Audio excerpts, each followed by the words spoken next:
Parametrlari i3 bo'ladi. Xo'p, 4-avlod 12 GB 128 lik 12 GB operativkasi bo'ladi. Ko'p kompyuterlarda 8 GB 4 GB bo'ladi. Bunda 12 GB ekan, mana katta. Ancha qatimaydi. Keyin Celeron bas protsessor, i3 protsessor. Keyin buni SSD xotirasi 128 GB SSD bo'ladi, HDD emas. Keyin встроенный video kartasi ham bor o'zining grafichеский.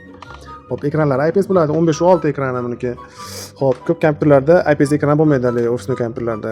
Tepadan qaraganingiz o'zgarib qoladi tasvir. Bunda tepadan qaraysiz, yondan qaraysiz o'zgarmaydi. Yana bitta plyus tarafi ekranda rus angliskiylari bor. Xo'p, nomerlari alohida ko'p kompyuterlar, Koreyadan kelgan kompyuterlarda faqat angliskisi bo'ladi, ruskisi bo'lmaydi. Keyin buni yana bitta plyus tarafi diska o'tib tushadi bunga. Anchalik oilaviy to'y qo'ymalar ko'rgani ham diskot ham ishlaydi, hamma yoq yaxshi ishlaydi, cho'tka ishlar ekan. Keyin holati ham buniki tiniq.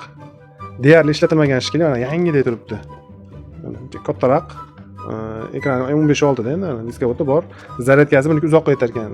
4 soat 5 soatga bemalol yetyapti. Endi mana ko'proq yetsa kerak, ishlatib ko'rganim yo'q to'g'risi.